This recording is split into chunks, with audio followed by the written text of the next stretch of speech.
Welcome to the deep dive. Yeah. There's just so much news swirling around every single day, isn't there? Yeah. From deep space discoveries to really complex human interactions right here on Earth. It's a lot. So our mission today, like always, is to cut through that noise. We take this stack of vital global insights and we pull out the important stuff, the nuggets of knowledge to get you informed fast. Maybe find some surprising facts, maybe even a laugh or two along the way. And we've got quite a journey planned. We're diving deep into the latest from science and space exploration, which is always fascinating. Then we'll navigate the constantly changing world of technology. From there, we'll try to untangle some of the really complex geopolitics and diplomacy shaping our world, and finally tackle those big challenges, climate and the global economy. We're really aiming to connect the dots, look beyond just the headlines. Absolutely. Think of us as your guides, trying to make even the really dense stuff interesting, relatable, like a friend sharing something cool they just learned. So let's jump right in. Okay, so let's start way out there, light years away, but with something that has really profound implications right here at home. Yeah. Planetary defense. Remember all the buzz around NASA's DART mission, the double asteroid redirection test? Oh, yeah, definitely. Well, the findings are coming in, and it sounds like it's a bit of a game changer. It really is. So DART, that was an initiative from NASA's Planetary Defense Coordination Office. Okay. They launched it back in late 2021. Right. And then it made that historic impact September 2022 on the little asteroid moonlet Dimorphos. And the goal was audacious, really, to show that humanity could actually change an asteroid's path. So we basically just, nudged an asteroid, Yeah. gave it a cosmic tap, and it actually worked. Pretty much, yeah. Yeah. A very well-aimed, very fast tap. That kinetic impactor method, that's what they call it. You intentionally crash a spacecraft into the asteroid. The idea is to change its momentum, just slightly alter its trajectory. It's more about nudging than, blowing it up like in the movies. Right, not Armageddon. Not Armageddon, no. But demonstrating a real defense capability. And the results, I remember reading, they were actually more dramatic than just the collision itself, weren't they? The orbit change, sure, but the amount of stuff that flew off, Yeah. that was kind of mind-blowing. It was genuinely eye-opening. So the main result, yes, they confirmed Dimorphos' orbit around its bigger companion, Didymos, got shorter by about 32 to 33 minutes. Wow. But the really fascinating part, the critical discovery, was the role of all that ejected debris. Over 35 million pounds of rock and dust got blasted off Dimorphos. Whoa. Yeah, way more than DART's own mass. And all that material flying off, it acted like a kind of secondary thruster. It gave it an extra push, contributing significantly to the deflection. Huh. So the big takeaway here isn't just that we can hit an asteroid accurately, but that the mess we make when we hit it, the debris, is maybe just as important, or even more important, for actually moving it. Like cosmic billiards with extra steps. That's a great way to put it. And it fundamentally changes things for us. So what does this mean for us, really? Are we finally safe from those, planet killer asteroids? Or is it still something to worry about? Well, DART didn't just hit an asteroid. It kind of rewrote our cosmic insurance policy. It proved we have a viable method. It moved planetary defense from theory, from calculations, into demonstrated capability. We're not, completely invincible now, but we have a powerful tool, a proven tool. That's reassuring. I think I've also heard about other ideas like gravity tractors. Okay. How would something like that work? Is that still on the table? Oh, yeah, that's another concept. It's a much gentler approach. Slower. It would be for asteroids we detect, way in advance. Okay. A spacecraft would just fly alongside the asteroid for a long time, maybe years. And its own subtle gravity, its tiny gravitational pull, would slowly, steadily tug on the asteroid and alter its path. Huh. Patience is key there. Exactly. It just shows the range of strategies we're exploring. It's not a one-size-fits-all problem. And to really get why this stuff matters, it's not just theory or movies. We've had close calls or actual impacts in recorded history. Right? Absolutely not science fiction. Yeah. Think about the 1908 Tunguska event that was in Siberia, Russia. An asteroid or maybe a comet exploded in the atmosphere, flattened over 2,000 square kilometers of forest, just leveled it. Incredible. And more recently, 2013, the Chelyabinsk meteor, also over Russia, that exploded. The shockwave injured over 1,000 people, damaged thousands of buildings. These are real events. They underscore the threat. So yeah, this isn't just, cool space science for the sake of it. It's literally about protecting humanity's future, making sure the planet is safe for generations to come, understanding how these kind of cosmic threats impact your security. Okay, so from defending our home turf in the cosmos, let's turn our gaze outward again. Not looking for threats this time, but maybe for echoes of life. The big question. Are we alone? The search for extraterrestrial intelligence, SETI, it's still going strong, and scientists are trying some really clever new tactics. They really are. Scientists at NASA, that's the National Aeronautics and Space Administration, they're trying a new strategy for SETI. Instead of just, passively listening for signals coming in, they're kind of reverse engineering it. They're looking at the signals humanity has already sent out into space over the decades. Oh, interesting. How does that help? Well, the idea is if we broadcasted, maybe they did too. So by mapping where our signals have traveled, they can identify specific locations and, crucially, specific times where astronomers should focus their search. They're looking for potential technosignatures, assuming maybe similar life forms might produce similar kinds of signals. That is smart. It's like saying, okay, if anyone out there could have heard us by now, let's look really closely in that direction. Precisely. It's about refining the search, using our own cosmic footprint as a guide. But, the search isn't just about radio signals anymore, the James Webb Space Telescope, JWST. It's giving us these incredible looks into the atmospheres of planets outside our solar system, exoplanets. Right, the JWST has been amazing. And wasn't there one exoplanet, K2-18b, that caused a real stir recently? Some potentially exciting findings? Yes, exactly. K2-18b, it's about 120 light years away, and JWST detected some interesting chemicals in its atmosphere, methane, carbon dioxide, standard stuff. Okay. But the one that really got people talking was dimethyl sulfide, DMS. And why is DMS such a big deal? Because here on Earth, DMS is overwhelmingly produced by life, mostly by phytoplankton in the oceans. So finding it out there, well, it led to a lot of initial excitement. Some reports called it the strongest evidence yet for extraterrestrial life, hinting that K2-18b might be, a pretty promising environment. Wow. Okay, that sounds huge, like straight out of a movie.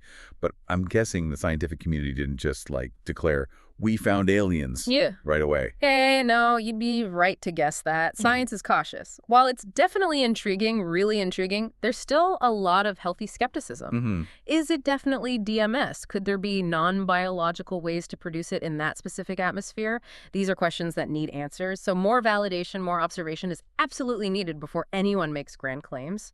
It really shows the scientific process in action, rigorous, careful. It definitely does. Right. But it still raises that huge question, doesn't it? What if? Right. What if we are getting close? What if we found definitive proof of life beyond Earth? How would that change? Oh. Well, everything. Our philosophy, religion, our whole understanding of our place in the universe. Oh, it would be arguably the most transformative discovery in human history. Full stop. It would force this profound reevaluation of, well, everything you just said. Our uniqueness, our context in the cosmos. And you can bet it would massively accelerate research and collaboration among astronomers worldwide. The search would just intensify like never before. Mind-boggling to think about. Okay, so from that profound possibility, let's bring it back closer to home to some things you can actually see this month. August apparently has something called a black moon. Right, the black moon. Now, it's not really a formal astronomical term like, say, a new moon or full moon. It's more of a popular term. It usually refers to the second new moon in a single calendar month, or sometimes the third new moon in a season with 4 new moons. But the effect is that the night skies can be darker than usual around this time, which makes it a fantastic time for stargazing.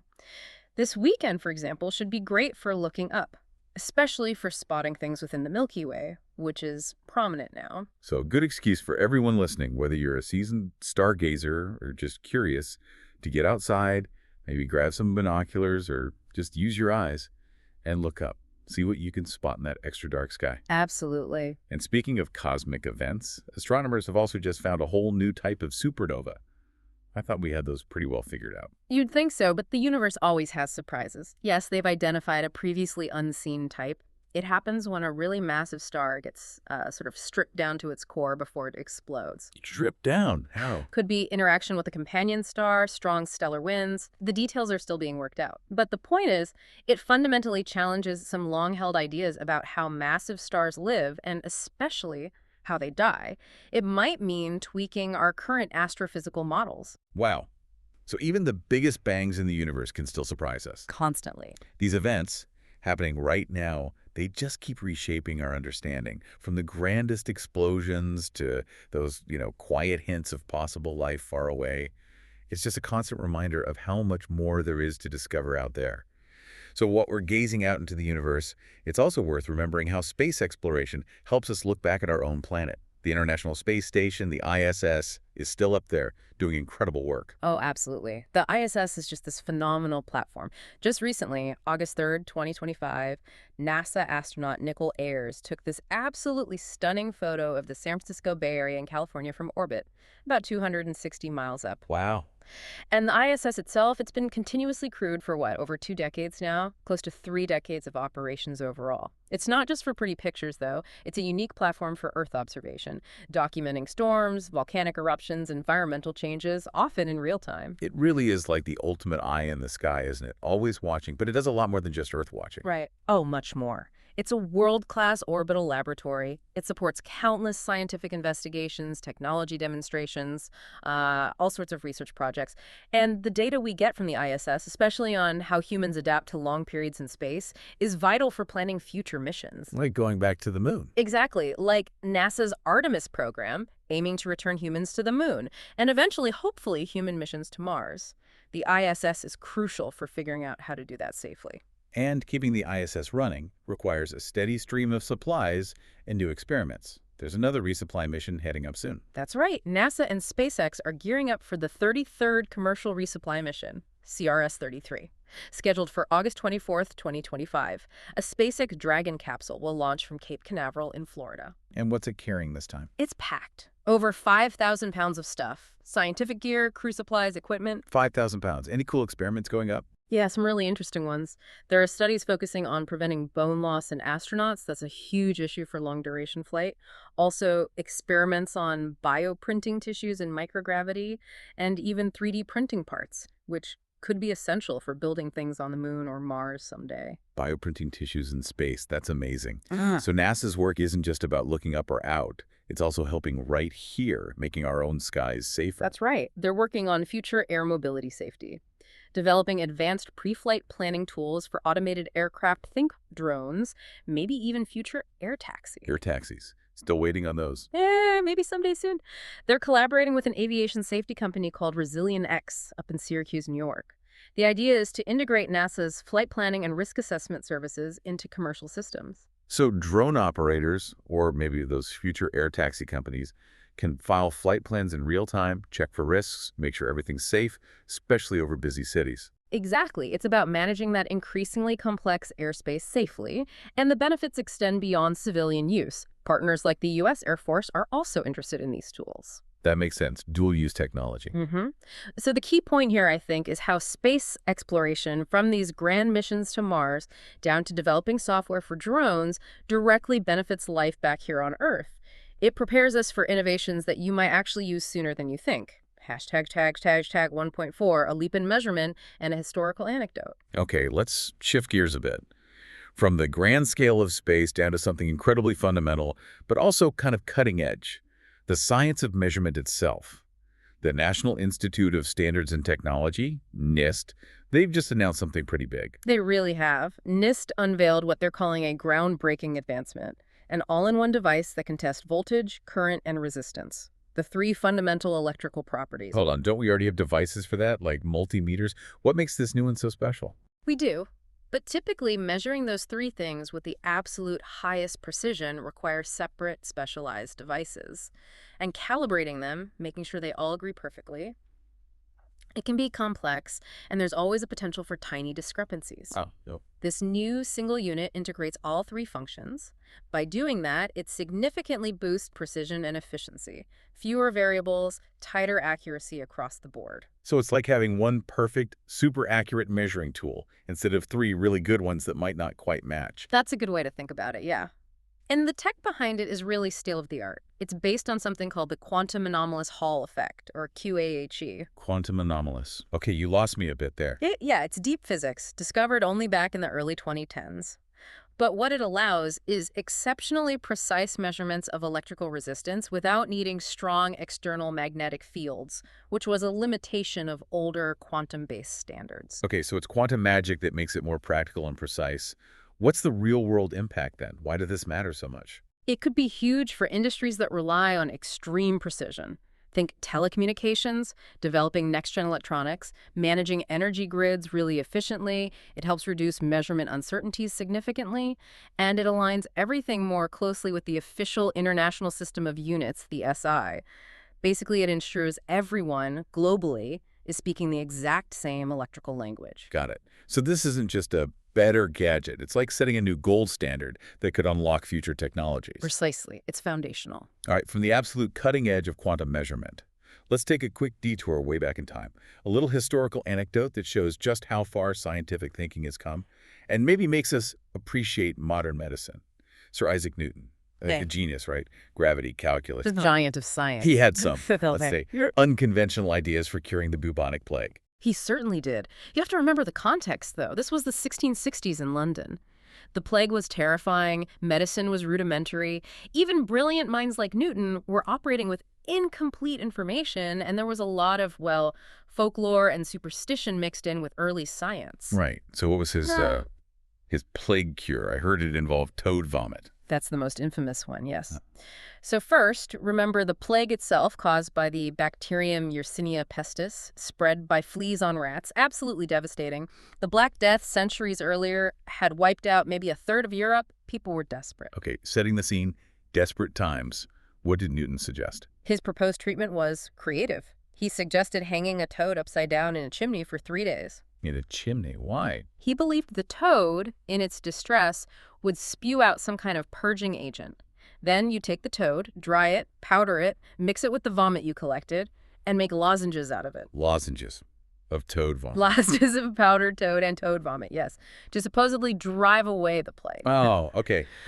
It really highlights the difference between then and now, doesn't it? The absolute necessity of rigorous, evidence-based scientific inquiry.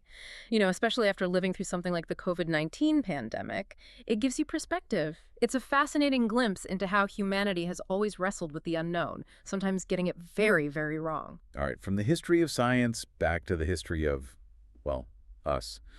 A really groundbreaking discovery coming out of Ethiopia is apparently rewriting our understanding of human origins, shaking things up. It really is. This sounds like a truly monumental find. In the deserts of Ethiopia, scientists have unearthed fossils that show early members of our own genus, Homo, were living at the same time in the same region as a new species of Australopithecus, and this was nearly 3 million years ago. Okay, wait. So early humans and these more ape-like Australopithecines were neighbors. That messes with the traditional picture, doesn't it? I always imagined it like a neat line. Australopithecus evolves into Homo, one after the other. It completely shatters that simple linear view, that sort of ladder of evolution. This discovery throws that out the window. It shows that the path from our earlier ancestors to modern humans wasn't a straight line at all. Instead, it was much more complex, more like a bush with many branches, or maybe a web of interactions is a better way to put it. Different hominin species were overlapping, coexisting, interacting during this critical period. It suggests multiple branches, multiple experiments in being human-like happening simultaneously. And this find comes from the Afar region of Ethiopia again. That place just keeps delivering incredible fossils. It really does. The Afar region is often called the cradle of humanity for good reason. It's just incredibly rich in fossils from this key period in our evolution. This discovery just reinforces its importance. It paints a picture of diverse hominins spread across Africa, adapting to different environments. So what kind of new questions does a discovery like this raise for scientists studying human origins? Oh, tons of questions. How did these different groups interact? Were they competing for resources? Did they avoid each other? Maybe even interbreed, though that's pure speculation at this point. It makes us wonder much more about their adaptability, their resilience, their social behaviors. How did they navigate this complex, shared landscape? It really makes you think. The big insight here seems to be that our own origin story is much richer, much more complex, and maybe even more interesting than we thought. It forces us to reconsider our place in that huge evolutionary tapestry. Yeah. And it's just another reminder that there's always more to learn about where we came from. Okay, let's shift from ancient origins to the absolute bleeding edge of the future. Artificial intelligence, AI. And wow, the conversation around AI has gotten really intense lately, hasn't it? Especially around this, frankly, kind of unsettling idea of AI consciousness. It's become a central and deeply complex debate. And some very prominent figures are now sounding alarms. Mustafa Suleyman, who's now Microsoft's AI chief, and he was a co-founder of DeepMind, Hmm. he recently called the study of AI consciousness dangerous. Dangerous. Why? His concern, and others share it, is the potential for these incredibly powerful technologies to be misused or manipulated, maybe by bad actors, if we start treating them as conscious or sentient before we fully understand them. Or maybe even if we do understand them. He's not alone in sounding these warnings either, is he? I remember Jeffrey Hinton, Yeah. the godfather of AI. He also expressed some serious regrets recently. That's right. Hinton voiced profound concerns about the direction AI was heading and his role in creating it. It signals a real shift, I think. We're moving from this period of almost, unbridled techno-optimism among some industry leaders to a much more cautious questioning phase. Mhm. The ethical dimensions, the risks, they're becoming unavoidable as AI gets woven into everything. Our Yeah. personal assistants, sure, but also critical infrastructure, healthcare, finance. It raises huge questions about control, accountability, governance. Who's responsible when an AI makes a mistake? Yeah, big questions. And speaking of control, we got this massive power struggle brewing over one of the most influential AI labs out there, OpenAI. Elon Musk is trying to buy it. He is indeed. Elon Musk, who was actually one of the co-founders of OpenAI back in 2015, has spearheaded this massive $97 billion bid to acquire the organization. $97 billion. That's wow. His attorney confirmed the bid. The goal seems to be regaining control over OpenAI, the creators of ChatGPT and Doubt. Why now? What's his motivation? It feels like more than just business. It seems deeply rooted in his concerns about AI safety and ethics. Musk has publicly worried that OpenAI, under its current leadership, and particularly its partnership with Microsoft, is prioritizing profits over its original mission of ensuring AI benefits all humanity. He wants to steer it back towards what he sees as a more ethical path, potentially making its core technology open source again. Okay, so he sees it as a course correction. How did OpenAI's CEO, Sam Altman, respond to this rather large offer? Altman's response was, well, pretty dismissive. He quipped on social media that OpenAI might as well offer to buy Twitter, now X, for a fraction of that price. He basically brushed it off, asserting OpenAI's commitment to developing beneficial AI. Bit cheeky. A little bit. It highlights the tension, though. And OpenAI has this complex structure, remember. It started as a nonprofit, but now has this capped profit arm that Microsoft has invested billions into. So Microsoft has a huge stake in OpenAI's success, tied closely to their Azure cloud platform. This whole situation sounds like something out of a cyberpunk novel, but it's playing out right now.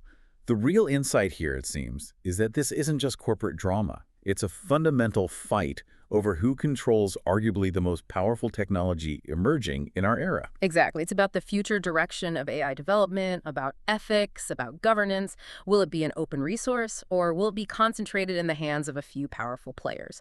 The outcome of this struggle could really shape your future, how this technology impacts your life. Okay, moving from the cutting edge of AI to the devices most of us carry around. Apple, always a big topic. And even though the iPhone 16 just came out, we're already hearing buzz about the next one, the iPhone 17. The rumor mill never stops, does it? Yeah, the iPhone 17, expected probably September 2025, is already generating headlines. The big rumor is that it might be the thinnest iPhone ever. Thinnest ever. Okay. What else do they say? Other whispers include things like an optimized aluminum frame, maybe new anti-reflective screen tech, a redesigned camera bump rectangular this time, apparently. Also potentially Wi-Fi 7 across the board, and maybe bringing that smoother promotion display tech to the non-Pro models as well. Apple really masters that cycle of anticipation, don't they? It's amazing how they keep generating excitement year after year. Ever since that first iPhone back in '07 with multi-touch, they've sold, what, over 3 billion iPhones globally? Incredible numbers, and they keep trying to walk that line, pushing the tech forward while keeping it user-friendly, all while facing intense competition. And part of their ecosystem strategy, like many big tech companies now, involves content and services. Which brings us to Apple TV Plus Pen. I saw they just raised their prices. They did. Apple TV Plus went up by about 30%, from $9.99 a month to $12.99 here in the US. It's effective immediately for new subscribers. Ouch. Why the hike? It's really part of a broader trend across the whole streaming industry. The cost of producing that high-quality, award-winning original content, think Ted Lasso or Coda, which won Best Picture, it keeps going up. Plus, they need to stay competitive with Netflix, Disney+, all the others. And Apple has the advantage of being able to bundle Apple TV Plus into their Apple One packages, leveraging their huge existing customer base. Right. So if you want the good stuff, you got to pay up. Hmm. But while Apple's raising prices there, they're getting some serious pushback on another part of their ecosystem, the App Store. Especially from startups. Oh, yeah. This is a long-simmering fight that's really heating up again. Y Combinator, YC, which is a really influential startup accelerator. Huge deal in Silicon Valley. Exactly. They just publicly came out swinging against Apple's App Store policies. They filed a legal brief supporting Epic Games in its big antitrust lawsuit against Apple. And their main gripe is that 30% cut Apple takes, the Apple tax. That's the core of it. YC argues that the 30% commission fee stifles innovation, especially for small startups trying to get off the ground. They basically say it makes it incredibly hard for new apps to compete and grow, and that Apple's control over the App Store acts like a monopoly. Even though Apple says they've paid out billions to developers. Right. Apple points to the massive amounts paid out, over $155 billion since 2008, they claim. But YC and others argue that the percentage is excessive and the rules are too restrictive, ultimately prioritizing Apple's own services and profits over a healthy, competitive app economy. It's a fundamental battle, isn't it? The crucial insight here, I think, is how these fights over digital platforms, the App Store, Google Play Store, too directly impact you. They affect the prices you pay for apps and subscriptions, the variety of apps available, and the pace of innovation you see on your phone every day. Absolutely. It's a power struggle with real consumer consequences. And speaking of the infrastructure behind all this tech, Meta, the company behind Facebook and Instagram, is building a massive new data center, but the power source is raising some eyebrows. That's right. Meta got approval for a huge $10 billion data center project down in Louisiana in the United States. But the controversial part is how it'll be powered. It's going to draw electricity from 3 natural gas-fired power plants. Gas-fired. But doesn't Meta talk a lot about sustainability and going green? They do. Meta has public commitments to reach net zero emissions. So building a massive new facility reliant on fossil fuels has drawn sharp criticism from environmental groups and local advocates. They see it as a direct contradiction of Meta's own climate goals. That highlights a huge tension for the tech industry, doesn't it? This constant need for more data centers, more power, clashing with the pressure to be sustainable. It's a massive challenge. The energy choices these tech giants make for their infrastructure have enormous implications for hitting climate targets for the grid and ultimately for your planet's future. Hashtag 2.3 technology for defense, energy, and a greener web. Let's stick with technology, but look at some different applications. Defense, energy, and even an interesting idea for making the web itself a bit greener. Starting with defense, there's a fascinating collaboration brewing. Endural Industries and Jeff Bezos' Blue Origin are both pursuing contracts with the Pentagon. They're looking into revolutionary ways to transport military cargo from orbit back down to Earth. Wait, dropping supplies from space for the military? Like orbital delivery. That sounds straight out of science fiction. It does, doesn't it? But it's a serious concept. It leverages commercial space capabilities, something Blue Origin is known for national defense purposes. The idea is to dramatically speed up logistics, getting supplies anywhere on Earth much faster than traditional methods. Endural brings the AI and drone tech side. Exactly. Endural specializes in AI-driven defense systems like autonomous drones and surveillance tech. Blue Origin has the rockets and spaceflight operations expertise. Putting them together could potentially reshape military supply chains, offering a huge tactical advantage. Faster deployment, maybe even reaching places inaccessible by conventional means. Very interesting intersection of commercial space and military needs. Now, shifting to the world of high-tech components, NVIDIA, the chip giant, made a move regarding China. Yes, this involves the complex world of semiconductor geopolitics. NVIDIA reportedly told its suppliers to pause work on a specific AI chip, the H20, which was designed particularly for the Chinese market. Why the pause? It seems to be related to potential regulatory hurdles and the ongoing geopolitical tensions, particularly U.S. restrictions on exporting advanced AI technology to China. It just highlights how tangled technology firms, global supply chains, and international relations have become, especially around these critical AI capabilities. Definitely a space to watch. Okay. Now, some potentially positive news on the energy front. Fusion energy. Yes, a company called General Fusion, based in British Columbia, Canada, they recently secured a crucial $22 million in funding. This came after they had to make layoffs because they were running short on cash, so it was a vital lifeline. What's their goal? Wow. Fusion power is still kind of the holy grail, right? It is. This funding is specifically to advance their main project, the LM-26 Fusion Demonstration Program. Their big goal is to achieve scientific break-even, getting more energy out than they put in by 2026. If they, or anyone else pursuing fusion, can crack that, it would be absolutely revolutionary. Clean, virtually limitless, zero-carbon energy. Fingers crossed for them. That would be a true game changer. And finally, speaking of changing the game, there's a really bold proposal about Google's Chrome browser. This one is quite unique. Ecosia, the search engine based in Berlin, Germany, that uses its profits to plant trees. Yeah, I've heard of them. They've made a public offer to take stewardship of Google Chrome for 10 years. Stewardship? What does that mean? They want to buy Chrome. Not exactly buy it. Their proposal is for Google to legally separate Chrome into a foundation, which Ecosia would then control. Google would still own it, technically. But the foundation, under Ecosia's guidance, would redirect Chrome's profits towards climate action projects, similar to how Ecosia funds tree planting. Wow. That is bold. Essentially asking Google to turn its massively profitable browser into a non-profit climate-fighting machine. Pretty much. It's a direct challenge, aiming to redefine how major digital platforms could contribute to sustainability. It's trying to set a precedent for more socially responsible tech governance. Whether Google will even consider it is another question, but it's a fascinating idea. Absolutely. The insight here across these stories is how technology is pushing boundaries everywhere. Defense, energy, even the structure of the web itself. It forces us to think about innovation, partnerships, and the underlying values driving technological development. All right, let's shift our focus now to the intricate, often challenging world of geopolitics. And unfortunately, we have to start with the conflict that continues to dominate so many headlines: the war in Ukraine. It really remains this complex labyrinth of fighting and diplomatic maneuvering. Hashtag 3.1.1, diplomatic overtures and deep distrust. It really does. And the diplomatic track is seeing some interesting, if perhaps contradictory, signals. U.S. Vice President J.D. Vance recently made some comments about the relationship between Russian President Vladimir Putin and U.S. President Donald Trump. What did he say? Vance suggested that both leaders ultimately prioritize their own national interests and maybe respect each other for that. He mentioned a productive meeting they had in Alaska, and apparently they've had phone calls discussing the Ukraine conflict. Interesting perspective from the VP. He also described Putin's demeanor, didn't he? Yeah, Vance characterized Putin as being more soft-spoken and deliberate than perhaps the typical Western media portrayal.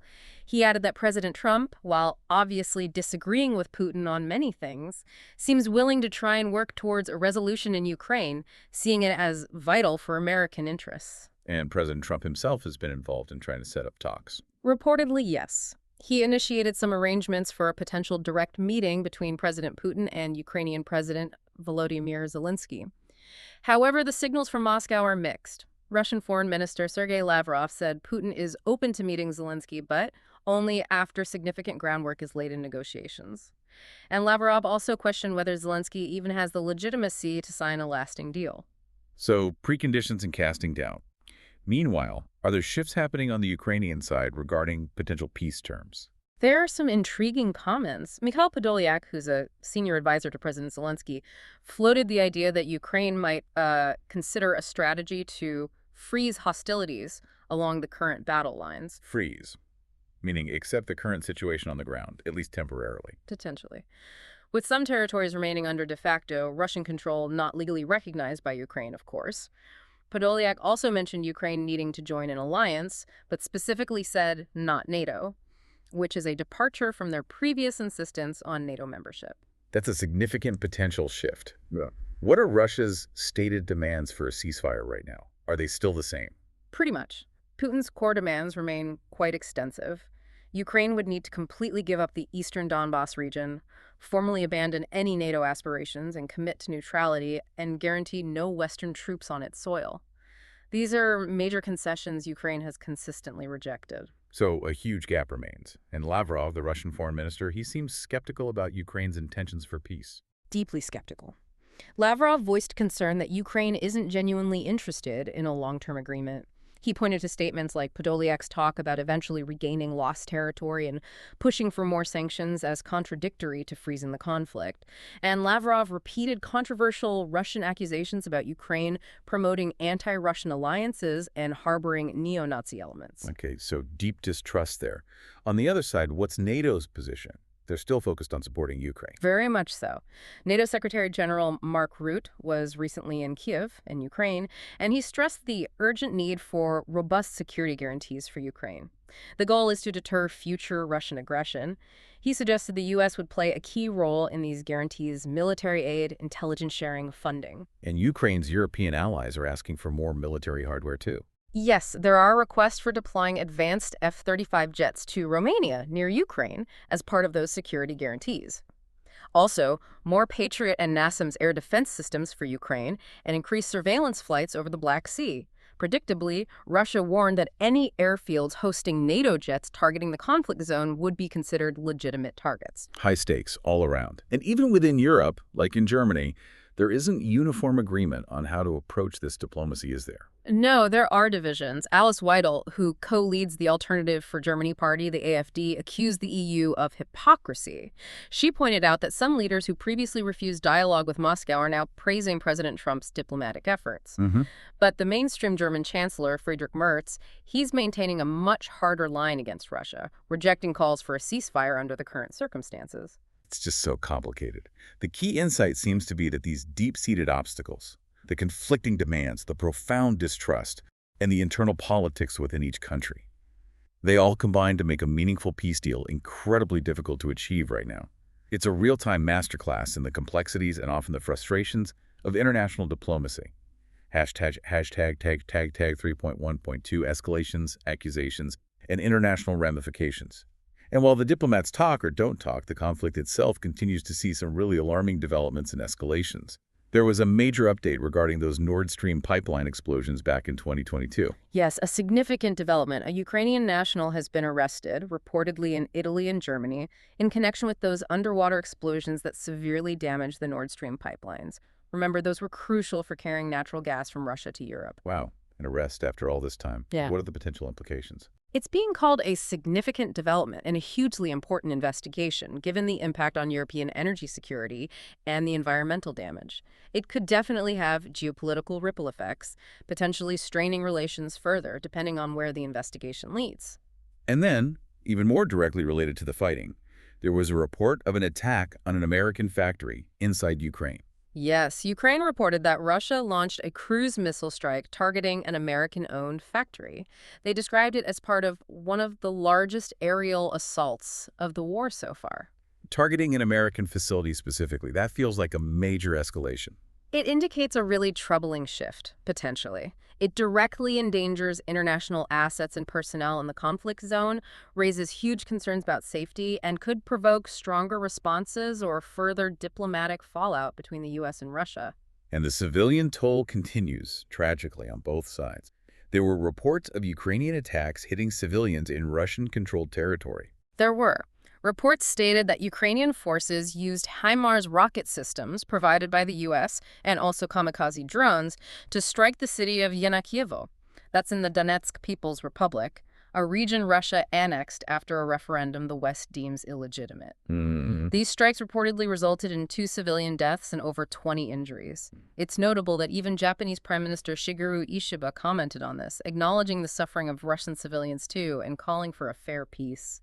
It complicates the narrative and just underscores the terrible humanitarian costs on all sides. And amidst all this, a truly startling report emerged about President Putin apparently overruling a proposal to use a new, very powerful weapon. This was quite dramatic. According to reports, Belarusian leader Alexander Lukashenko proposed or relayed a proposal from figures within Russia to use their new hypersonic Oreshnik missile against decision-making centers in Kyiv. The Oreshnik. That's the super fast one. Yeah, hypersonic, supposedly Mach 10, nuclear capable, although it can carry conventional warheads too. And it's reportedly in serial production. But Lukashenko claimed, and Russian sources seem to confirm, that Putin rejected the idea. Why? Putin apparently vetoed it due to the risk of catastrophic consequences. He reiterated his stance that nuclear weapons aren't needed for Russia to achieve its aims in Ukraine. It suggests a degree of caution, perhaps, even amidst the development of these terrifying new weapons. It stands in contrast to this global race for hypersonic missiles, where Russia and China are seen as leaders. That's a chilling scenario even to contemplate being discussed. It really highlights the immense power and the potential for catastrophic escalation. And finally, there are even warnings about potential false flag operations. Yes, Gerald Celente, who's a well-known trend forecaster, has publicly warned about the possibility of false flag events being staged in Ukraine. The idea would be to create a pretext for deeper military involvement against Russia, perhaps by blaming Russia for an attack they didn't commit. That adds another layer of paranoia and distrust. It does. The chilling reality, the key insight here, is just how dangerous this conflict remains. The development of terrifying new weapons, the constant risk of miscalculation or deliberate escalation. Understanding these dynamics is just absolutely critical for your own sense of security and global stability. Hashtag 3.13, the human toll and resistance. It's easy to get lost in the geopolitics and the military hardware, but we absolutely cannot forget the human impact of this war. A video surfaced recently from Ukraine's Poltava region that really brought that home. Yes, that video was quite striking. It showed ordinary civilians physically intervening, trying to stop military recruitment officers from forcibly taking away a man, presumably to conscript him into the army. Forcibly taking him, that sounds intense. It highlights this growing public frustration and sometimes outright resistance to what are seen as increasingly aggressive recruitment tactics by the Ukrainian military's territorial centers of recruitment, the TCR. There's even a slang term for it. Easification, where they allegedly grab men off buses or other public places. Wow. Why are they resorting to such tactics? Does it signal deeper problems? It seems to reflect a couple of things. One is the sheer strain on manpower after years of intense fighting, but it's also exacerbated by what reports describe as a significant exodus of military-age men leaving the country to avoid the draft. And there are also increasing reports of desertions among soldiers at the front, suggesting issues with morale and maybe effectiveness. That paints a really difficult picture of the human cost inside Ukraine. It does. The powerful insight from stories like this is seeing the individual struggles behind the headlines, the desperation on both sides, the military needing recruits, the civilians resisting these methods. It urges you to consider the profound personal impact war has on society, on families, on individuals caught in the middle. Okay, let's turn now to another deeply troubling and long-standing conflict zone. The escalating crisis between Israel and Palestine, particularly focusing on the dire situation in Gaza. Hashtag 3.2.1 military offensive and mass displacement. The situation in Gaza has taken another very serious turn.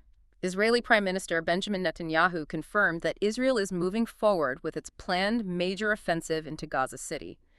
Ground operations have officially begun, and they've called up around 60,000 reservists. A major ground offensive into Gaza City. But wasn't there talk of a ceasefire?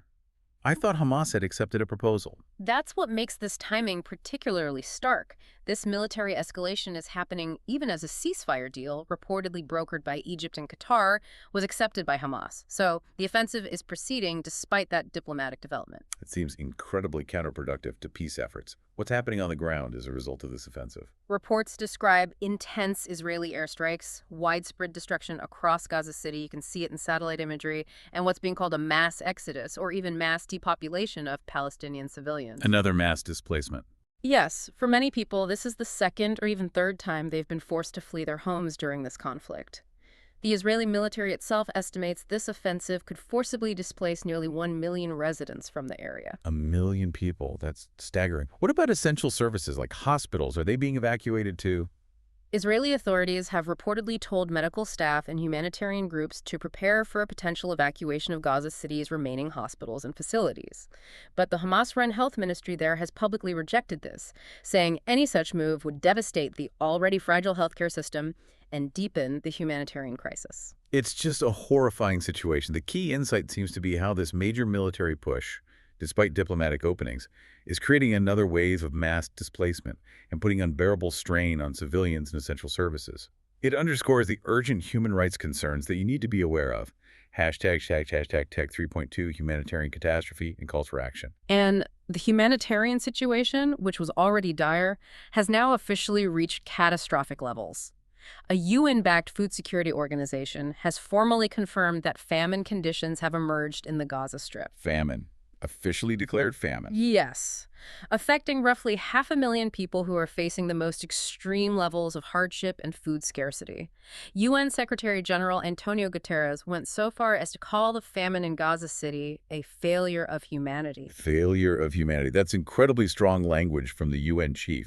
What does famine actually look like on the ground for people there? It means severe, life-threatening shortages of everything. Food, clean water, medicine, basic necessities. The ongoing blockade and the fighting make delivering aid incredibly difficult and dangerous. Reports indicate dozens of people, including children, have already died from hunger and malnutrition.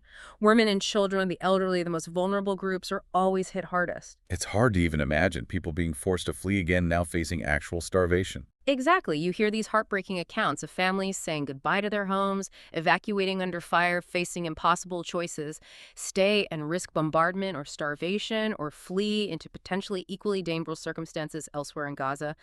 The despair is palpable. What happens if sufficient aid doesn't get through soon?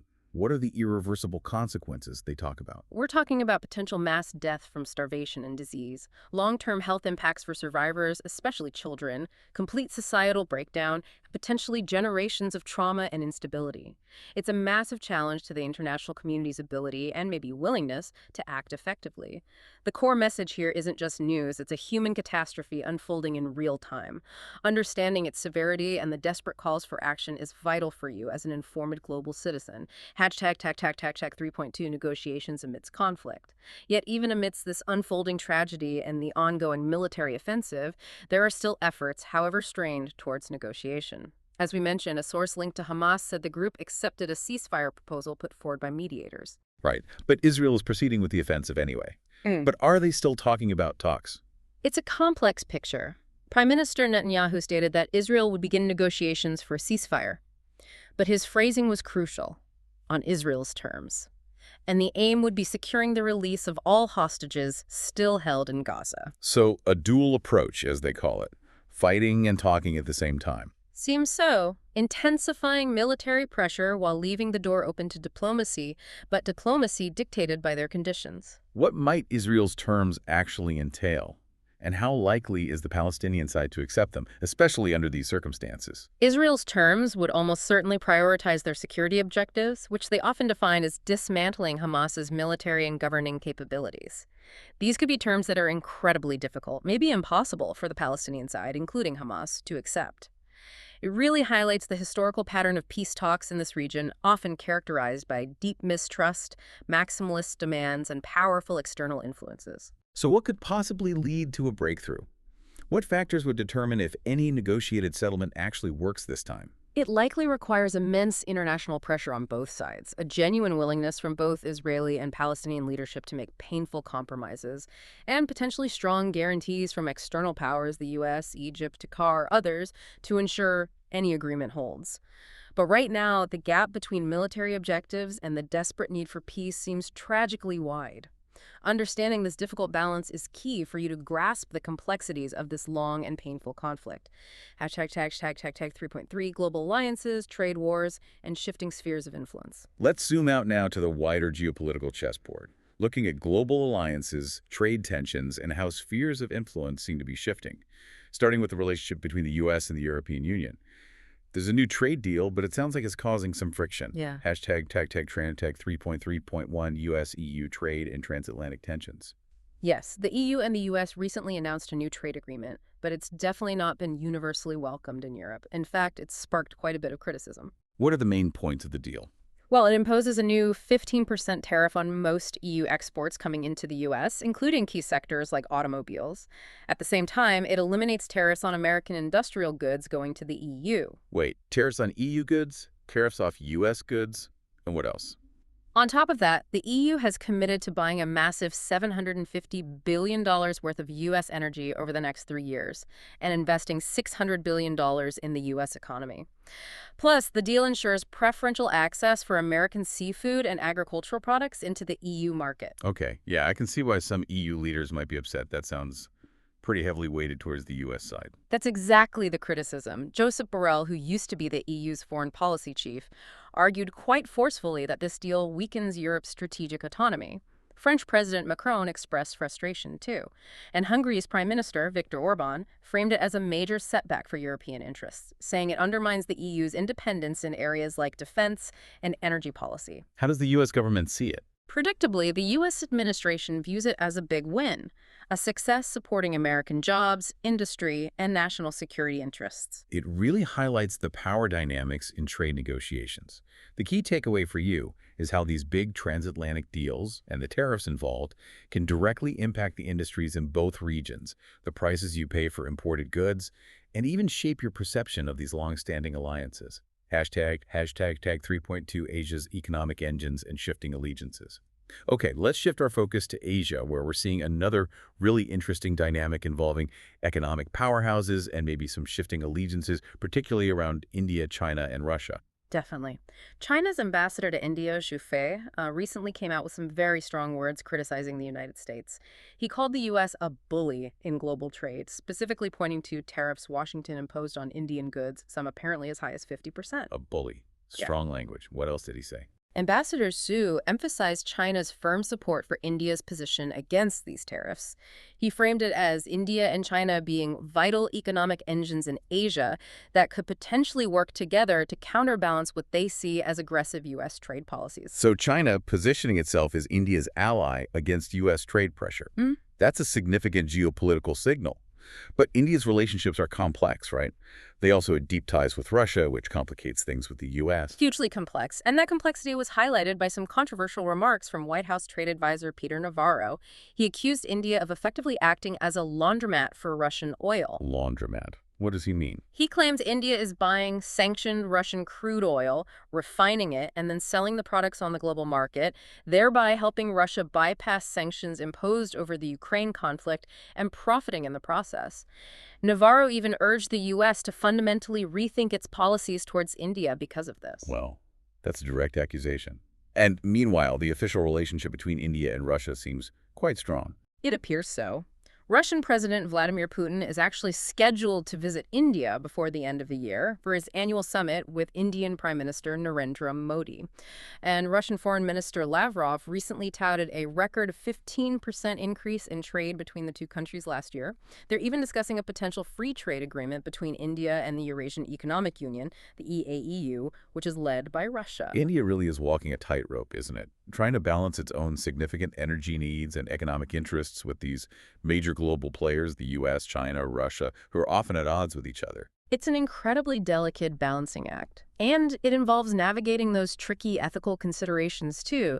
The implications of doing significant trade with a nation like Russia that's facing widespread international condemnation. The crucial insight here is just how interconnected global trade, energy markets, and diplomacy are. These relationships directly shape international politics and can impact the cost of goods for you everywhere. Hashtag 3.3.3, Africa's call for investment, Iran's nuclear standoff, and Syrian diplomacy. Let's broaden our geopolitical lens again, looking at Africa, the Middle East.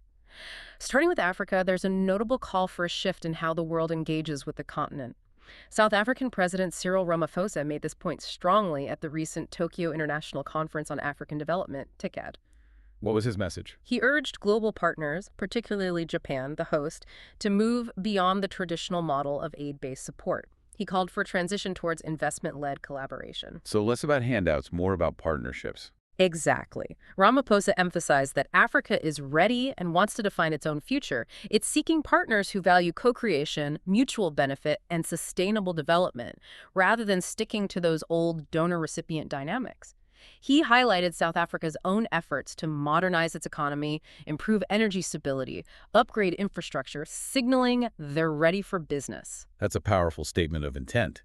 Meanwhile, in the Middle East, the long-running tensions over Iran's nuclear program continue. Talks are resuming. Yes, Iran is set to restart nuclear talks with the European powers, France, Germany, and the UK next week. But these talks are happening under the shadow of looming threats of renewed sanctions if progress isn't made. How is Iran responding to those threats? Iranian Foreign Minister Abbas Araghchi has firmly rejected the threats, insisting Iran's nuclear activities are purely peaceful. Interestingly, U.S. National Intelligence Director Tulsi Gabbard also recently stated that there's no intelligence indicating Iran is actually trying to build a nuclear bomb. But the trust is just so fractured after years of conflict and sanctions, and Iran has taken a harder line recently, like suspending some cooperation with the International Atomic Energy Agency, the IAEA. A very delicate situation. And elsewhere in the Middle East, a potentially significant, if tentative, diplomatic step between Syria and Israel. Yes, this was quite unexpected. Syria and Israel held direct talks, brokered by the U.S., in Paris. This is reportedly the first time in decades they've had such direct engagement. What were they discussing? The main focus was reportedly on the Golan Heights territory Israel captured from Syria in 1967, and also humanitarian aid for the Druze community living there under Israeli control. The talks apparently resulted in a commitment to hold future discussions covering things like de-escalating tensions, non-interference in each other's affairs, and maybe even reactivating an old disengagement agreement from 1974. They've technically been at war all this time, haven't they? Since 1967, yes. So, while immediate normalization seems highly unlikely, any direct dialogue after such a long hostile silence is significant. It could potentially be a small step towards a more stable future in a very volatile region. The key takeaway from these disparate stories is seeing these high-stakes diplomatic maneuvers constantly reshaping alliances, addressing long-standing conflicts, and influencing global stability, the world you live in. Okay, let's bring our focus closer to home for many listeners now, looking at domestic politics and justice systems. These are arenas where power, accountability, and individual rights are constantly being contested and redefined. Hashtag 3.4.1 U.S. political and legal landscape. Starting in the United States, there was a major legal development for President Donald Trump. A New York appeals court overturned that massive civil fraud penalty against him. It was over $515 million. Overturned. On what grounds? The court deemed the penalty amount excessive and suggested it might even violate the U.S. Constitution. However, it's crucial to note the court did uphold the underlying finding that President Trump had inflated his wealth for years, and the ruling still imposes restrictions, barring him and his two eldest sons from holding top corporate positions in New York for several years. So he avoids the huge financial hit, which is a big win for him legally and politically, but the judgment of fraud stands, and there are still consequences. Exactly. It really exemplifies that complex interplay of law and politics we often see, especially given President Trump's consistent claims that the whole case, led by New York Attorney General Letitia James, was politically motivated against him. And there's another legal cloud involving a high-profile figure in the U.S. financial system. Yes, the U.S. Department of Justice is reportedly looking into a potential investigation of Federal Reserve Governor Lisa Cook. The allegations involve mortgage fraud from before her time at the Fed. The DOJ apparently urged Fed Chair Jerome Powell to consider her removal, and President Trump has also publicly called for her resignation. Governor Cook is the first black woman to serve on the Fed's Board of Governors, appointed in 2023 for a long 14-year term. How is she responding? She has stated clearly that she intends to remain in her position and will cooperate with any legitimate inquiries, but she's rejecting calls to resign based on what she characterizes as scrutiny fueled by social media. It all unfolds against this backdrop of a politically charged atmosphere around the Fed, with President Trump having criticized its policies in the past. It raises questions about the central bank's independence at a really critical time for the economy. Shifting to Washington, D.C. itself, President Trump has been focusing on crime rates there. He has. He recently visited police and military personnel in D.C. to discuss anti-crime initiatives, though he didn't actually join a patrol himself. More significantly, he deployed National Guard troops now armed to patrol parts of the city. He declared a public safety emergency, which effectively puts the local Metropolitan Police Department, the MPD, under temporary federal control. Federal control of the D.C. police. That sounds like a major move. Has there been pushback? Oh, significant opposition. From local leaders, including D.C. Mayor Muriel Bowser, who strongly criticized the federal intervention. There are broader concerns being raised about the militarization of policing in urban areas. And interestingly, this move comes even though the MPD itself had reported a significant drop in violent crime recently. So critics suggest President Trump's focus might be more on the perception of safety in the nation's capital. Another legal action involving a former high-ranking official. The FBI searched John Bolton's home. Yes, the FBI conducted a search at the Maryland home of John Bolton, who served as National Security Advisor under President Trump. The exact reasons for the search haven't been fully detailed, but it's part of an ongoing investigation. Bolton has been a vocal critic of President Trump since leaving office. Extremely vocal. And that context has definitely stirred controversy around this search. It feeds into ongoing narratives about potential political motivations or retribution against opponents, reflecting the very public clash between Bolton and the Trump administration. And the political battles extend down to the state level, especially around drawing congressional district lines, right? Gerrymandering. Absolutely. That fight is intense nationwide. In California, the state legislature just approved, and Governor Gavin Newsom signed, a new congressional redistricting plan. It's explicitly designed to counteract a new map in Texas that heavily favors Republicans. California's goal is to flip potentially 5 U.S. House seats to the Democrats. So a direct countermove in the redistricting wars. Exactly. It's part of this broader strategy by Democrats across the country to fight back against what they see as unfair Republican gerrymandering and try to ensure what they call greater electoral fairness. Finally, on the U.S. political front, the debate over the cognitive abilities of leaders continues, particularly focused on former President Joe Biden. That narrative persists, yes. Republican Representative James Comer recently suggested that concerns about President Biden's cognitive fitness were validated by recent testimony. He referenced claims that Biden had only met with President Trump twice during the transition and questions about his use of an auto pen to sign documents. So using specific instances to fuel that ongoing narrative. Right. It's a recurring theme pushed by some Republicans, questioning Biden's mental acuity, and it tends to intensify in the political discourse, especially with the backdrop of the 2024 election cycle still fresh. The overall insight from these U.S. stories, it's just how deeply intertwined legal battles, political power plays, and constitutional arguments are in shaping the nation's governance and justice system, often fueled by intense partisanship. Hashtag 3.4.2, Global Justice and Societal Shifts. Now let's look at some justice system stories and societal shifts from around the world.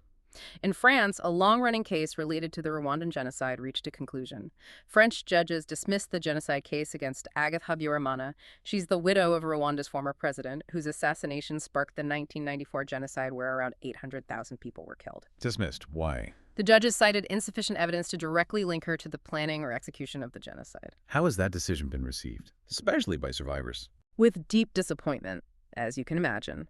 Survivors groups and human rights advocates see it as a significant failure to hold accountable someone they believe played a role. It raises broader questions about the difficulties of prosecuting genocide cases in international courts, especially decades later, and the challenges in achieving justice for victims. Now, for a very strange story out of Germany, involving a far-right extremist and a new gender identity law. This one is quite unusual. A convicted far-right extremist named Sven Leibisch legally registered as female under Germany's new Self-Determination Act. The timing is notable. He did this seemingly to request serving his upcoming 18-month prison sentence in a women's facility. Wait, someone with a history of anti-LGBTQ+ actions is using a gender self-ID law to get into a women's prison. That appears to be the situation. It sparked a huge debate, naturally. Concerns about potential abuse of the law, obvious security implications for prison staff and other inmates, and it throws a spotlight on the complex intersections of gender identity rights, legal loopholes, and the justice system, especially when dealing with individuals who may be acting in bad faith. Definitely complex. Shifting back to the U.S. for a moment, a very famous, decades-old murder case is back in the news. The Menendez brothers. That's right. Lyle and Eric Menendez, convicted back in the 90s for the shotgun murders of their wealthy parents in Beverly Hills. They're now scheduled for remote parole hearings. This comes after a judge recently modified their original sentences of life without parole to 50 years to life. Their trial was a media sensation, with their claims of self-defense due to alleged years of abuse. Is there still support for them? There is. A group called the Justice for Eric and Lyle Coalition actively advocates for their release, but the Los Angeles District Attorney's Office remains opposed to granting them parole. It reopens a case that captivated and divided the public decades ago. Over in the UK, an arrest related to social media posts supporting a controversial activist group. Yes, a man was arrested in the UK during an early morning raid. The arrest followed social media posts he made supporting Palestine Action, which is a group known for direct action tactics against companies linked to Israel's defense industry. Baroness Chakrabarty, a prominent human rights lawyer, argued this case highlights the dangers individuals face due to the legal battles surrounding the group and raises concerns about the chilling effect on freedom of expression and activism in the UK. Now to Thailand, where a powerful political figure is facing serious charges. Thaksin Shinawatra, the former Prime Minister of Thailand, is facing a crucial court ruling. He's charged with royal defamation under Thailand's strict lèse majesté laws for comments he made way back in 2015. If convicted, he could face up to 15 years in prison. Thaksin is still a hugely influential figure, isn't he? Even from exile sometimes. Immensely influential, his daughter is the current prime minister. So this verdict could have major repercussions for his and his family's political comeback. It also feeds into ongoing concerns about how these lèse majesté laws are sometimes used to silence political dissent in Thailand. And a potentially major political shift happening in Bolivia. It looks that way. Bolivia seems poised to elect its first non-leftist president in 2 decades. The frontrunner emerging from recent elections is a centrist candidate, Rodrigo Paz. This reflects what analysts see as a significant backlash against long-standing leftist rule, fueled partly by internal fighting within the ruling Socialist Party, particularly between former President Evo Morales and the incumbent Luis Arce. Any other signs of discontent? A remarkably high number of spoiled ballots, over 19%, which Morales actually claimed as a sort of triumph of protest voting. But the underlying issues driving voter sentiment seem to be serious economic distress. Shortages of fuel, medicine, even U.S. dollars, rising prices, and persistent concerns about corruption. Let's touch on immigration and border issues, starting with the UK. The UK is currently grappling with what's described as a record number of asylum claims being filed. This is inevitably reigniting intense political debates about border security, how immigration is managed, and the level of support provided to refugees and asylum seekers. And in the U.S., the Trump administration is taking new actions related to visas. Yes, 2 notable moves. First, they announced a comprehensive review of over 55 million existing U.S. visa holders, people on student visas, tourist visas, etc., looking for potential violations that could lead to deportation. Second, they've halted the issuance of new work visas specifically for commercial truck drivers, citing safety concerns. Both sound like significant policy shifts reflecting a tougher stance on immigration. They do reflect a stringent stance, yes. They've raised concerns from civil liberties groups about potential overreach and the impact on immigrant communities. The trucking visa halt has also drawn criticism from industry groups like the American Trucking Association, who point to driver shortages. Finally, some disturbing news of violence out of Colombia. Yes, tragically. A car bomb attack targeted an airbase in Cali, Colombia, resulting in at least 5 deaths and injuring dozens more. This isn't an isolated incident. It's part of what's being described as a wave of violence, which also included a recent attack on a police helicopter that killed 12 officers. It indicates escalating tensions and conflicts involving various armed groups in the country. The broader point from all these global stories, it's seeing how justice, accountability, societal norms, and security challenges are constantly interacting, often in complex and troubling ways, impacting lives across the world. All right, let's pivot now to connect 2 issues that are just fundamentally intertwined and affect absolutely everyone: climate change and the global economy. The challenges here are massive, and the pathways forward are often hotly debated. Let's start with the fight against pollution, specifically plastic pollution.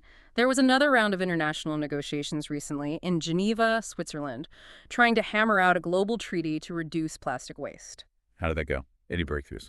Unfortunately, no. This was the 6th round of talks involving 184 countries, but they failed to reach an agreement on key measures. There were significant divisions. What were the sticking points? Primarily, it seems, a split between a large coalition of over 100 countries pushing for ambitious environmental targets and a group of oil and gas-producing nations, including reportedly the United States, who resisted binding global measures. Issues like production caps and insistence on consensus-only decisions proved to be major hurdles, driven largely by economic interests. So the treaty process is stalled for now. What happens next? It's unclear. Options being discussed include maybe a smaller coalition of the willing moving forward, or trying to use existing international frameworks like the Basel Convention on Hazardous Waste to tackle parts of the problem. But a comprehensive global treaty looks difficult right now. And we mentioned this earlier in the text section, but it fits squarely here too. The Meta Data Center project in Louisiana. Exactly. The approval for that $10 billion facility, powered by three natural gas plants, continues to draw criticism precisely because it seems to contradict Meta's own stated commitments to achieve net zero emissions. It starkly illustrates the tension between the massive energy demands of the growing tech sector and broader environmental goals. It raises really critical questions about how tech expansion can align with a sustainable energy future. And another example of these complex intersections comes from Pennsylvania, involving a massive industrial plant built by Shell. Yes, Shell's huge ethane cracker plant in Monica, Pennsylvania. It was built with the help of an enormous $1.65 billion tax break from the state, with promises of major economic revitalization and thousands of jobs. Did those promises materialize? Largely no, the expected boom hasn't really happened, and now Shell is reportedly considering selling the plant divestment. On top of the economic disappointment, the plant has faced environmental scrutiny with numerous malfunction reports and penalties for air quality violations. So huge public subsidy, environmental issues, and now maybe they're pulling out anyway. It paints a really complex narrative of economic miscalculation and environmental scrutiny, as one analysis put it. The plant's geographic isolation compared to similar facilities on the Gulf Coast, plus operational challenges, seem to have hampered its success. Shell potentially stepping away might reflect a broader strategic shift back towards their core oil and gas business, or maybe even a recognition that the long-term future for petrochemicals like plastics is uncertain compared to renewables. The key insight here is just how challenging it is to craft effective climate and economic policies, manage corporate promises versus reality, and deal with the real-world consequences of our collective environmental and investment decisions. Hashtag 4.1.2 heat stress and vulnerable workforces. Now, climate change isn't just about long-term environmental shifts. It has immediate, direct impacts on people's health and ability to work. Recent reports from the World Health Organization, the WHO, and the World Meteorological Organization, WMO, really drive this home. They do. These joint reports highlight the absolutely urgent need for employers, unions, governments, health experts, everyone to develop concrete plans to protect workers from escalating heat stress.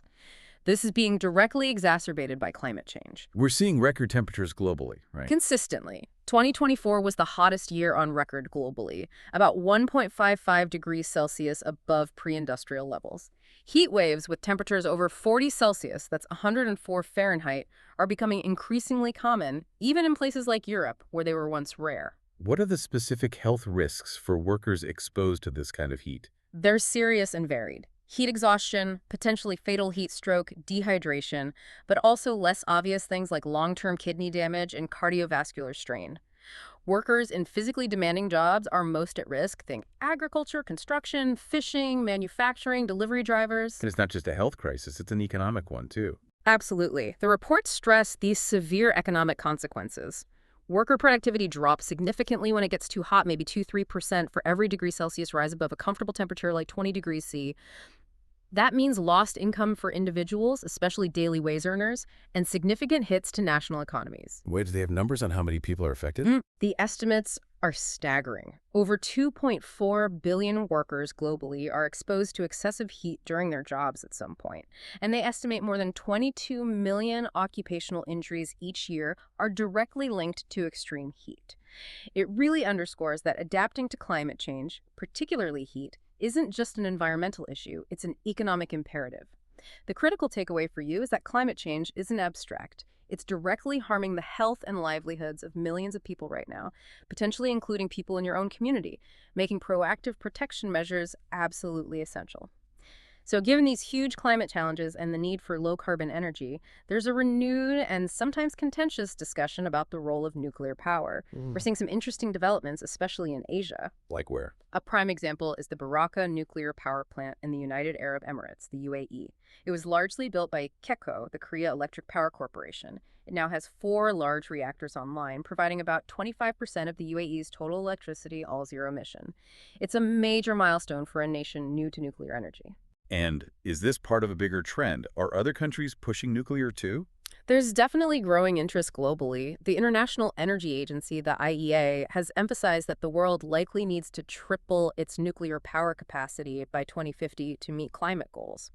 And right now, Asian nations are really leading the charge in building new reactors. South Korea, China, and Russia are particularly active. Why the resurgence now? Wasn't nuclear power kind of stalled for a while after Fukushima? It was, especially in some Western countries. But the urgency of climate change is forcing a rethink. Nuclear power offers a reliable, low-emission source of baseload power that can complement intermittent renewables like solar and wind. The COP28 climate talks held in Dubai last year made a specific push to galvanize more global support for increasing nuclear capacity, particularly trying to bring developing nations on board. But nuclear power still faces challenges, right? Mhm. It's expensive, takes a long time to build, and there are safety and waste concerns. Absolutely. Those challenges haven't disappeared. Financing these massive projects is a huge hurdle. And relying on countries like Russia or China for reactor technology and fuel services can create long-term geopolitical dependencies. Western nations have struggled recently with major project delays and cost overruns on large reactors. Is there anything that might make it easier or cheaper? There's a lot of hope pinned on small modular reactors, Oh. SMRs. These are designed to be smaller, potentially factory built, and perhaps quicker and cheaper to deploy than the giant conventional plants. SMR technology might help alleviate some of those financial pressures and maybe open up partnerships beyond the current big players. The key insight here is that nuclear energy, despite its controversies, is increasingly being seen as a potentially crucial piece of the puzzle for decarbonizing our future energy systems. It's a complex equation, balancing the need for clean power against costs, safety concerns, and geopolitical realities. Okay, let's broaden our economic focus now, looking at market movements, corporate health, trade dynamics, and what the big central banks are signaling. Starting with a major retailer, Walmart. Their recent performance shook the markets a bit. It did. Walmart stock took a hit after their latest earnings report came in a bit disappointing, particularly their profit outlook for the future. This actually contributed to the wider market, dipping the S&P 500 index fell for its fifth consecutive day around that time. The Dow Jones and Nasdaq also slipped. Why the disappointing outlook? Weren't their sales okay? U.S. sales growth actually accelerated, which is positive. But the problem seemed to be on the profit margin side. They specifically mention rising costs due to tariffs impacting their bottom line almost on a weekly basis. It just feeds into those broader investor concerns about persistent inflation, rising interest rates, and the overall health of the consumer. So even giants like Walmart aren't immune. And over in the UK, a major industrial sector, steel, is facing serious trouble.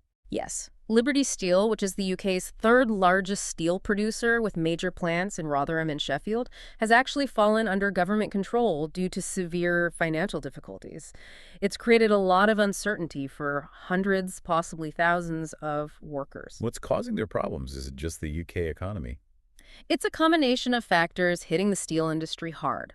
Rising energy costs are a big one. Weakened demand for steel, lingering impacts from the pandemic, intense competition from cheaper steel imports. And some analysts also point to challenges related to Brexit disrupting supply chains and trade patterns. So the government step in to prevent a total collapse. Essentially, yes. Government intervention is aimed at stabilizing the company, protecting jobs if possible, and maintaining some domestic steel production capability. But the workers are obviously very anxious, and it raises bigger questions about the future of heavy industry in the UK and the impact on local economies that depend on these plants. Shifting to China, they're dealing with the opposite problem in some sectors. Intense price wars. Yes. Particularly in industries where there's been massive investment and now oversupply, like solar panels, the photovoltaic industry. It got so bad, with companies undercutting each other relentlessly, a phenomenon sometimes called involution, or destructive competition, that the Chinese government is actually stepping in.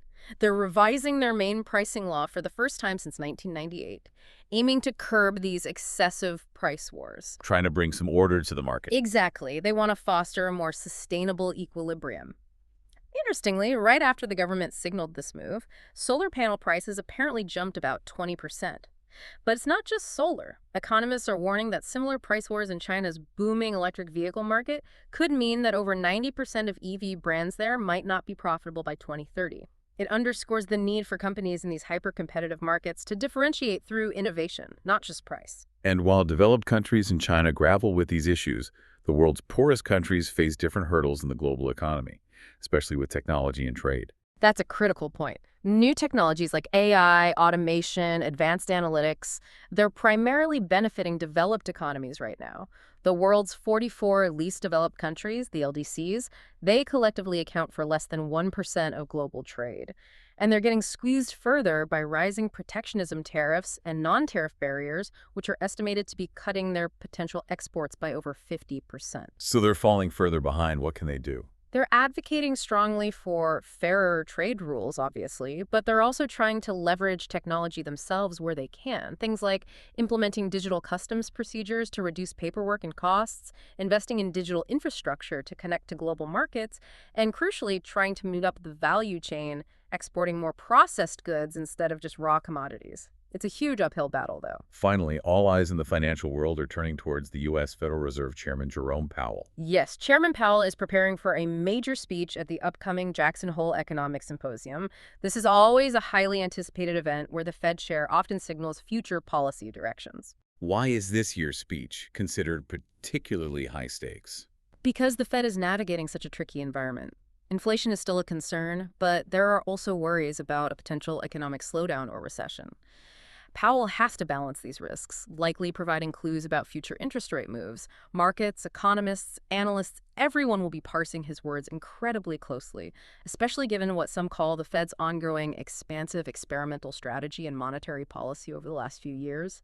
The core insight from all these economic threads is just how interconnected everything is. From Walmart's earnings call to steel plant closures in the UK, from price wars in China to the struggles of LDCs and the pronouncements of central bankers. These forces shape your investments, the cost of living, and the overall currents of the global marketplace. Hashtag, tag, outro. So, wow, that brings us to the end of this deep dive. What a Yeah. journey, huh? Hmm. We've gone from, the biggest cosmic questions and the very origins of humanity, all the way through the tangled web of global politics, the ethical mazes of AI, and landed right in the middle of urgent climate challenges and shifting economic sands. We really covered a lot of ground. We Yeah. saw how science is constantly pushing our understanding, how technology offers these incredible promises, but also raises really critical questions about who's in control and what the consequences are, Yeah. and how events on the geopolitical stage and these big economic pressures are just so deeply intertwined, affecting lives and nations everywhere. So as you've been listening along, what stood out most to you from everything we covered today? Did any of these interconnected stories change how you see the world? What are you curious to learn more about next? Because ultimately, understanding the why and the how behind the headlines, that's what empowers you. As we navigate this world filled with both, immense challenges, but also just astonishing innovation, understanding the context helps you engage more deeply, more critically. We really hope this deep dive helped cut through some of the noise, gave you that shortcut to feeling well-informed, sparked maybe a few aha moments, and definitely left you feeling curious. And maybe a final thought to leave you with. Consider this. We live in an age where information travels instantly, right? Global events feel more connected than ever before. So how much of our collective future do you think will be shaped by the scientific truths we choose to embrace versus the political or economic narratives we choose to believe? Something to ponder.